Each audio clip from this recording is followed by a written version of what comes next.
नमस्कार, आप देख रहे हैं बिग फाइट लाइव। आपके साथ मैं श्वेता मिश्रा अवस्थी। तो उपचुनाव के लिए सियासी शतरंज पर मोहरे सेट हो चुके हैं और नामांकन की आज आखिरी तारीख थी। 7 सीटों पर हो रहे उपचुनाव में कई सीटों पर त्रिकोणीय मुकाबले के आसार हैं। देवली उमियारा सीट पर नरेश मीणा ने कांग्रेस की मुश्किलें बढ़ा दी हैं। टिकट नहीं मिलने के बाद नरेश मीणा ने बगावत कर निर्दलीय प्रत्याशी के तौर पर ताल ठोक दी है। तो 84 सलुम्बर सीट पर बीएपी और खिवसर सीट पर हनुमान बेनीवाल की पार्टी आरएलपी ने कनिका बेनीवाल पर दाव लगाया है। बीजेपी और कांग्रेस दोनों अपनी अपनी जीत के दावे कर रहे हैं, लेकिन किसका दावा सही साबित होगा ये तो जनता ही तय करेगी। हाँ, इतना जरूर है कि चुनावी सीजन में जुबानी जंग जरूर शुरू हो गई है। चुनावी दंगल में किसकी राह आसान होगी और किसकी राह में कांटे हैं। उपचुनाव की जंग में कौन चैंपियन बनकर उभरेगा और दावों के बीच किसका मंगल होगा, आज बात इसी खास मुद्दे पर।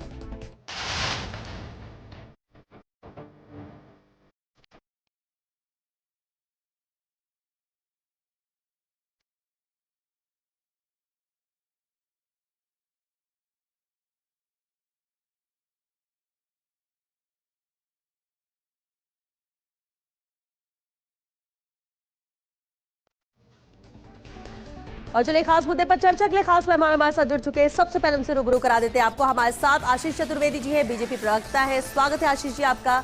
हमारे साथ चर्चा में शामिल हुए हैं आर तिवारी जी, जयपुर जिला अध्यक्ष पीसीसी से हैं। बहुत स्वागत है तिवारी जी आपका। और साथ ही हमारे साथ चर्चा में मौजूद है राजनीतिक विश्लेषक मिथिलेश जैमनी जी भी। मिथिलेश जी आपका भी बहुत स्वागत है। आशीष जी आपसे ही शुरुआत करते हैं, क्योंकि लगातार आज भी हमने देखा मुख्यमंत्री भजनलाल शर्मा नामांकन का क्योंकि अंतिम दिन था और उसके बाद जो रैली थी, चुनावी रैली, उसको संबोधित भी कर रहे थे। लगातार यही अपील की ज्यादा से ज्यादा वोट देकर बीजेपी कैंडिडेट को जिताया जाए।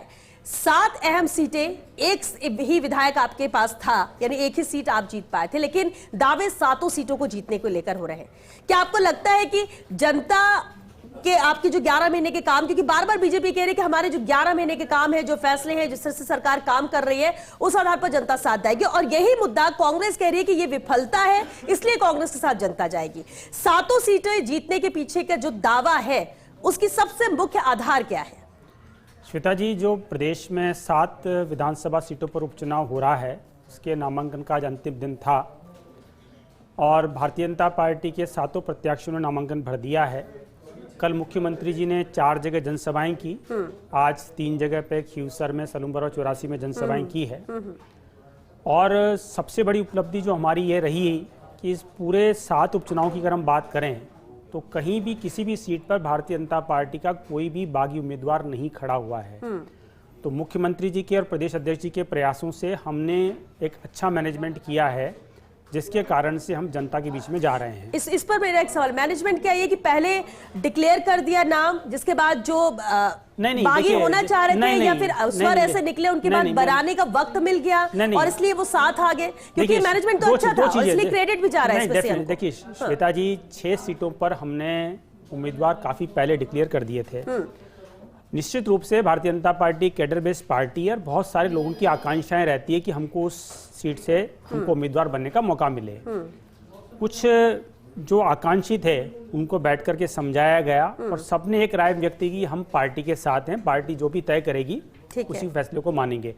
तो चाहे हम झुंझुनू की बात कर लें, चाहे हम रामगढ़ की बात कर लें, चाहे हम सलुम्बर की बात कर लें, जो हमारे आकांक्षित है उनको पार्टी ने बहुत अच्छे से समझाया और वो मान भी गए हैं।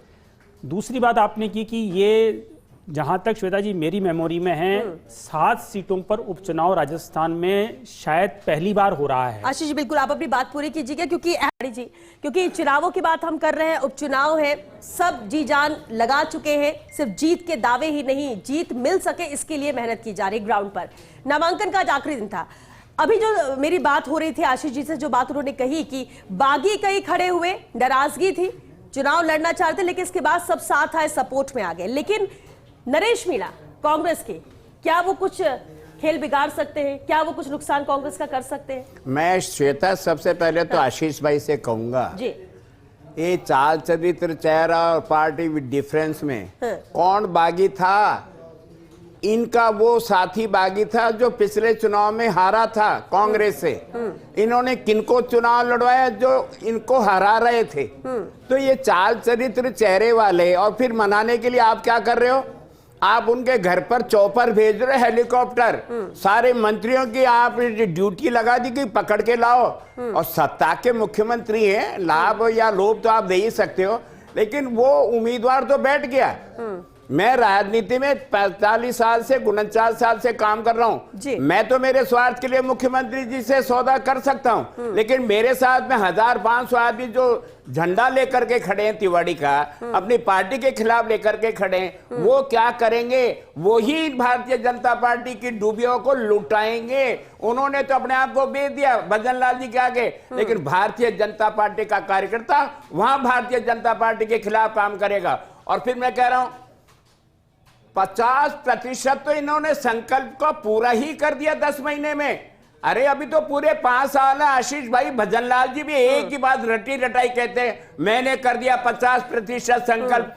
तो 5 मैं कह रहा हूं आशीष भाई, 5 ऐसे संकल्प बता दो जो राजस्थान की जनता के हित में। मेरा सवाल, चलिए ठीक है, आपके पास बीजेपी के लिए बोलने के लिए बहुत कुछ है, क्योंकि 11 महीने को लेकर विपक्ष के तौर पर बहुत सारी चीजें आपने कई बार चर्चा में कही भी है तिवाड़ी जी, लेकिन 7 सीटें अहम है और कांग्रेस के लिए भी ये बेहद महत्वपूर्ण है, क्योंकि कई विधायक उनके खुद के जीते हुए थे और अगर वो सीट जीत कर नहीं आती है तो फिर सवाल भी उठेंगे। तिवाड़ी जी, सवाल यही है कि चलिए इनके बागी कैसे बैठाए या नहीं बैठाए, साथ है या नहीं है, अंदर खाने ये इन्हीं को नुकसान पहुंचाएंगे तो भी कांग्रेस का फायदा है, लेकिन कांग्रेस की क्या सब में एकजुटता है?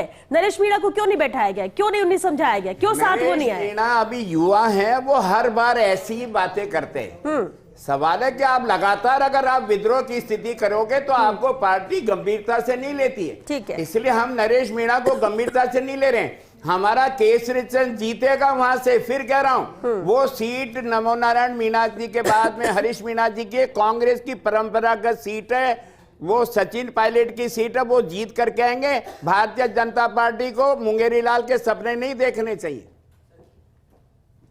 लेकिन तो भी आपको लगता है कि नहीं जीतने ये कुछ नुकसान नहीं करेंगे, नरेश मीणा कोई नुकसान नहीं करेंगे, हम 7 सीटें जीतेंगे, अब की बार खींवसर भी जीतेंगे, हम सलूम्बर भी जीतेंगे और हम 84 की सीट भी जीतेंगे। ट्रायंगल में हम लेकिन ठीक है, एक इसी पर ही एक जवाब दे दिया आपने, कहा कि हम खिवसर भी जीतेंगे। खिवसर हॉट सीट बन चुकी है और खिवसर में जिस तरह से आरएलपी का दबदबा हमेशा से रहा है, कोशिश चाहे आप लोकसभा में की बात कर ले या फिर विधानसभा की, कभी तो वो साथ आप उनके आ जाते हैं, कभी गठबंधन की बात होती है, कभी अकेले चुनाव लड़ने लगते हैं। क्या आधार सबसे बड़ा खिवसर सीट को लेकर? चलिए आप सलूम्बर भी बोल रहे हैं जो कि बीजेपी के खाते में ही रही। बड़े भाई की भूमिका के नाते खिवसर में हमने लोकसभा में नागौर सीट पे हमने हनुमान बेनीवाल जी को समर्थन दिया। हमने बड़े भाई के नाते हमने बांसवाड़ा की सीट पे हमने समर्थन दिया। अगर छोटा भाई अगर बड़े भाई की बात नहीं मानेगा तो हम सामना करेंगे। अरे जीते और हनुमान बेनीवाल 2000 सवा 2000 से तो जीते थे। अब की बार हमने जिस उम्मीदवार को उतारा वो जीत करके आएगी। इन दोनों की झगड़ा बीजेपी और उनके हैं। कांग्रेस तो लगातार आजादी के बाद में अगर नागौर जिले में कोई विकास का काम किया, नागौर वो जिला है जहां देश के प्रधानमंत्री स्वर्गीय जवाहरलाल नेहरू ने मुझे मिथिलेश जी का रुख करना है, लेकिन आपने अभी जो बात की बड़े भाई छोटे भाई की भूमिका, देखिए राजनीति में कम से कम मैं तो ये नहीं मानती कि बड़ा भाई छोटे भाई, जहां फायदा होता है वहां गठबंधन होता है, जहां नहीं लगता है वहां पर अकेले चुनाव लड़ने लगते हैं, एक चुनाव साथ में लड़ते हैं, फिर इसके बाद अलग अलग हो जाते हैं और उसके बाद बड़े भाई छोटे भाई। एग्जाम्पल कुछ भी दिया जाती है वाड़ी जी, अगर इतना ही साथ होता और इतना ही भाईचारा होता तो अगले चुनाव में उपचुनाव में भी कुछ ना कुछ वो रिश्ता नजर आता, लेकिन नहीं आया। मिथिलेश जी, अब चलिए इन 7 सीटों की बात करें, हम खिवसर से ही शुरुआत कर लेते हैं। खिवसर को लेकर भी दावा अभी तिवाड़ी जी ने किया, खिवसर हॉट सीट बन चुकी है, कैंडिडेट भी सामने है, नजर आ रहा है, लेकिन स्थिति क्या है ग्राउंड की अगर बात करें तो? देखिए, जो सबसे अहम चीज है कि खिवसर में कांग्रेस का कैंडिडेट वो है जिसे प्राथमिक सदस्यता नहीं थी। चुनाव टिकट देने के बाद उनको प्राथमिक सदस्यता दी गई डॉक्टर रतन चौधरी को, जो सवाई सिंह चौधरी की धर्मपत्नी है, जो रिटायर्ड आईपीएस है। और सबसे इंपॉर्टेंट चीज है कि ज्योति मिर्धा ने उसका आज राज भी खोल दिया मीटिंग में। उन्होंने ज्योति मिर्धा ने कहा कि कांग्रेस और बीजेपी कैसे भी मिलकर इस बार नेताजी को सबक सिखाना है। बकरी फांटे में आई हुई है, जहर का घूंट पिए बैठी है, इस बार निपटाना है। तो ये साफ जाहिर हो गया कि कांग्रेस का कैंडिडेट वहां बीजेपी की, क्योंकि ज्योति मिर्धा कांग्रेस से ही गई है, तो कहीं न कहीं वहां जाट पॉलिटिक्स तय हो रही है कि हनुमान बेनीवाल को अभिमन्यु की तरह चक्रव्यूह में फंसाकर खत्म कर दिया जाए। और उसमें तमाम नेता शामिल हैं, ज्योति मिर्धा, गोविंद सिंह डोटासरा, दिव्या मदेरना, हरीश चौधरी, सबको मौका मिला है। अब उसमें कितना कामयाब होता है टाइम बताएगा। यानी आप कह रहे हैं कि इस मामले में सब एक साथ है, आरएलपी एक तरफ, बिल्कुल आरएलपी एक तरफ। अब सबसे इंपॉर्टेंट चीज है कि जो भजनलाल जी ने वहां बात कही खिवसर में कि जिसकी नीयत अच्छी होती है उस पर मालिक बरकत करता है कि 20 साल बाद लूनी नदी चली, ये एक इंपॉर्टेंट चीज है। सबसे इंपॉर्टेंट चीज ये है कि जो उपचुनाव से पहले कहा जा रहा था कि 7-0 होगा और बीजेपी में एक खेमा लड्डू बांट रहा था कि शायद दिवाली के बाद हमारी दिवाली मन जाए और मुख्यमंत्री बदल जाए, लेकिन जो आज नामांकन के बाद फिजा बनी है उसमें लोग कह रहे हैं कि भजनलाल लक्की है और 5 साल पक्की है। जिस हिसाब से इंपॉर्टेंट चीज है कि रघुवीर मीणा, रेशमा मीणा का पर्चा दाखिल कराने नहीं गए। आप देखिए सलूम्बर में आज हालत यह कि नरेंद्र मीणा रोने लग गए मीटिंग में कि मेरी भाभी है, और आप कांग्रेस में क्या हो रहा है, नरेश मीणा क्या कह रहे हैं। और किस्तूर चंद का तो हालत यह हो गई कि तेरी महफिल से उठकर कैसे जाऊं, मोम का घर है चराग कैसे जलाऊं। वो राजनीति का ककेरा नहीं जानते, वो पैसों के दम पर आ गए और अब उनके समझ में नहीं आ रहा कि मैं कहां आ गया। तो जिस तरीके से नरेश मीणा ने कहा कि मेरी मीटिंग में हेलीकॉप्टर लेके हनुमान बेनीवाल आएंगे, रविंदर सिंह भाटी आएंगे, चंद्रशेखर आजाद आएंगे, तो माहौल तो वो कह रहे हैं मैं बदल दूंगा। तो अगर रविंदर सिंह भाटी, हनुमान बेनीवाल और वो आते हैं तो जातिगत समीकरण बदलते हैं। और जो हालात है देवली उनियारा में आपने वो कवर दे दिया है। जब नमो नारायण मीणा की बात कर रहे हैं, नमो नारायण मीणा ने तो कहा कि मेरे भाई ने मेरे पीठ में खंजर खोपा है, बिल्कुल, तो वो क्या हुआ।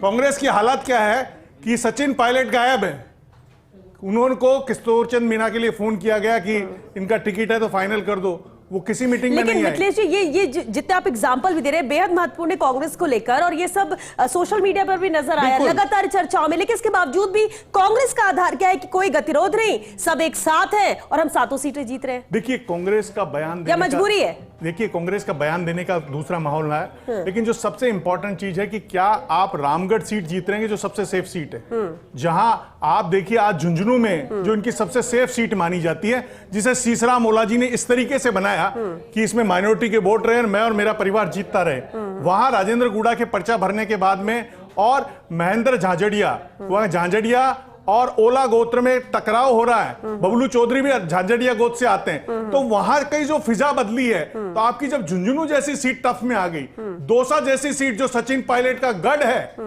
वो राजेश पायलट का गढ़ है, वहां आज राजेश पायलट के प्रतिनिधि के रूप में सचिन पायलट नहीं थे, और कहा जा रहा है कि मुरारी और जगमोहन तो एक है। पहले ही वादा हो गया ना, मुरारी दिल्ली जाएगा, जगमोहन जयपुर जाएगा, ये गीत गाया जा रहा था। आज भले अशोक गहलोत ने खूब किरोड़ीलाल जी पर सियासी वार चलाए हों, और गोविंद सिंह डोटासरा ने कहा कि मेरे साडू भाई हैं, अफवाह फैलाने में मास्टर है, तमाम चीजें कही गई हो, लेकिन कहीं न कहीं अगर दौसा सीट पर बीजेपी जीतती है तो ये बहुत बड़ी जीत होगी। और 41 साल बाद में दौसा में उपचुनाव हो रहा है। कभी सोनलाल बंसीवाल एससी के हुआ करते थे, जो विक्रम बंसीवाल के दादा हुआ करते थे, वो वहां से चुनाव इसलिए बेहद महत्वपूर्ण सीट है। अगर खिवसर की बात की जाती है तो दौसा भी उसी श्रेणी में आता है। आशीष जी, अब ठीक है दावे कुछ भी किए जाए, लेकिन सलूम्बर सीट की बात कर ले या 84 में भी बीएपी है, क्या बीएपी बीजेपी का खेल बिगाड़ सकती है, या फिर आपको लगता है कि टक्कर में नहीं है? क्योंकि खुद राजकुमार रौत ये मानते हैं कि 84 तो हम जीत कर आ रहे हैं और टक्कर कड़ी हम बीजेपी को दे रहे हैं सलूम्बर में। श्वेता जी, जैसा आप कह रहे हैं कि बाप खुद ये मानती है कि उसकी टक्कर बीजेपी से है, और मैं बड़ा आश्चर्यचकित था जब तिवारी जी बार बार यहाँ कह रहे थे कि हम 7 सीटें जीत रहे थे, और उन्होंने डेलिबरेटली 3 सीटों का जिक्र किया, सलूम्बर का, 84 का और खिवसर पे जोड़ देके कहा कि हम ये भी जीत रहे हैं। आप मान के चलिए इन तीनों जगह पे कांग्रेस कहीं मुकाबले में नहीं है, जो मुकाबला है वो हमारा है। चाहे हम खिवसर की बात करें तो भारतीय जनता पार्टी वहाँ आरएलपी से मुकाबले में है, और 84 और सलूम्बर में बाप पार्टी से मुकाबले में है। देखिए, जिस तरह से हम आदिवासी अंचल की बात करें, जिस तरह से पिछले 11 महीने में भजनलाल सरकार ने जो काम किया है, उसके बूते पर हम जनता के बीच में जा रहे हैं। आज ही आप देखिए कि आरपीएससी ने जो 2 भर्ती है, ईओ और आरओ की भर्ती, वो रद्द की है। और प्रदेश का जो युवा था वो इतना ज्यादा पीड़ित था, इतना ज्यादा प्रताड़ित था। अरे सुनिए, अरे मुद्दे हैं, ये मुद्दे हैं, अरे ये मुद्दे हैं, पेपर लीक मुद्दा है, आपके समय का अपराध मुद्दा है, आपके समय का साइबर क्राइम मुद्दा है, आपने जो पानी और बिजली की व्यवस्था नहीं की, वो सारे मुद्दे हैं। और उन सभी मुद्दों पर भारतीय जनता पार्टी की सरकार ने बहुत अच्छा काम प्रदेश में किया है। हम जनता के बीच में जा रहे हैं ना। और रही बात रिजल्ट की, तिवारी जी आप भी यही हैं, मैं भी यही हूँ, 23 तारीख को परिणाम आएगा, और जैसा मिथिलेश जी कह रहे हैं, पूरी फिजा बदल चुकी है। भारतीय जनता पार्टी 7 सीटों पर जीत रही है, आप मान के चलिए। ठीक है, लेकिन तिवारी जी, अभी मिथिलेश जी ने भी जो कहा कि एक तरफ तो प्रदेश के मुख्यमंत्री को टारगेट करके बात कही जा रही थी कि विफलता है, कोई भी जो फैसले या योजनाओं की बात की जा रही है, जो इंप्लीमेंट करने की बात की जा रही है, वो सिर्फ हवाई बातें। लेकिन दूसरी तरफ जनता से जो रिएक्शन आ रहा है उससे नजर आता है कि बहुत पॉजिटिविटी है। तो फिर क्या ये कांग्रेस के लिए नुकसानदेह नहीं है जो आप लोग मुद्दा बना रहे हैं? जो आप कह रहा हूं श्वेता, आज राजस्थान महिला उत्पीड़न में नंबर 1 है। आप जवाब तो लो आशीष भाई से। महंगाई का दौर सबसे ज्यादा आपने राजस्थान की जनता को बलात्कार के इतने कर दिए कि आज राजस्थान का ऐसा कोई शहर नहीं है जहां महिलाएं पीड़ित नहीं हो। महंगाई है, बेरोजगारी के नाम पे आपने कहा था 1 लाख नौकरियां दे देंगे। राजस्थान के अशोक गहलोत की सरकार की जो भर्तियां थी अच्छा ठीक है, क्योंकि वक्त भी खत्म है। तिवारी जी इसी पर एक जवाब,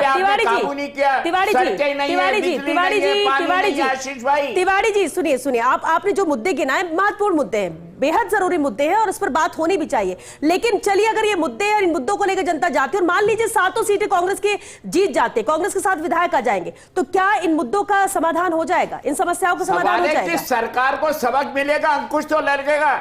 आशीष भाई, वसुंधरा जी की सरकार की उपचुनाव हमेशा कांग्रेस जीती आई, अशोक गहलोत की सरकार हम जीत गए क्योंकि चलिए ठीक है, एक मिथ एक हमेशा से रहा है और इसका, क्योंकि हम जब चर्चा उपचुनाव में कर रहे हैं ये बात आती है और आज भी आई कि उपचुनाव कांग्रेस हमेशा से जीतती रही। स्थितियां कोई भी हो, सरकार किसी की भी हो, चाहे कांग्रेस की चाहे बीजेपी, क्या वाकई में रिपीट होगा ये या इस बार बदलेगा? श्वेता जी 1 मिनट कहना चाह रहा हूं, 23 तारीख के बाद हम ये चर्चा बंद कर देंगे, देख लेना आप लिख के लीजिए। देखिए, इस बार जो फिजा बदली है वो ये कह रही है कि भजनलाल जी के ऊपर गिरिराज जी की कृपा है और माहौल बदल चुका है। और सबसे इंपॉर्टेंट चीज है कि आज रिचपाल मिर्धा मीटिंग में नहीं थे, लेकिन ज्योति मिर्धा ने उनकी कमी पूरी की कि पहले बाई फिर भाई और फिर लुगाई। और जिस अंदाज में जो सियासी वार चलाए, और जो सबसे इंपॉर्टेंट चीज है कि भजनलाल जी ने जो कहा कि 18 लाख करोड़ के एमओयू कर लिए हमने, और जिस तरीके से उन्होंने कहा कि हमने गेहूं के ऊपर वो एमएसपी बढ़ाई है, 2000 रुपए हमने श्रम निधि बढ़ाई है,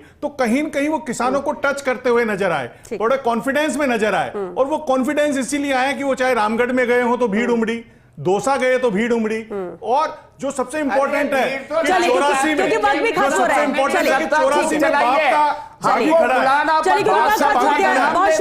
बहुत शुक्रिया तिवारी जी, मिथिलेश जी, आशीष जी, बहुत शुक्रिया इस चर्चा में शामिल होने के लिए। बेहद अहम मुद्दा था। देखिए, ये तो जनता तय कर देगी, जनता ही तय कर देगी किसका मंगल है। लेकिन इतना जरूर है कि जब भीड़ बहुत बड़ी तादाद में आती है तो वो कुछ ना कुछ मैसेज देती है। लेकिन सवाल ये भी उठता है कि जो भीड़ है क्या वो वाकई में वोटों में तब्दील होगी, क्या वो जीत दिला पाएगी? लेकिन कहीं ना कहीं कॉन्फिडेंस जरूर ये भीड़ बढ़ाती है और इसीलिए आज नामांकन का अंतिम दिन था, सभा यहां पर हुई, लेकिन अब कल से और ज्यादा जोर ये प्रचार प्रसार पकड़ेगा और ऐसे में देखना होगा, जनता भी नब्ज टटोल रही है कि आखिर कौन सा जो जनप्रतिनिधि है वो बेहतर होगा, किसे उसे चुनना चाहिए, कौन सी पार्टी को चुनना चाहिए, सरकार क्या करेगी और विकास की जो बातें सब कर रहे हैं आखिर उसे जमीन पर लाएगा कौन। तमाम अहम मुद्दे देखना होगा जनता के जहन में कौन जगह बना पाता है। चलिए इसके साथ बिग फाइट लाइन में आज के लिए बस इतना ही, दीजिए इजाजत। लेकिन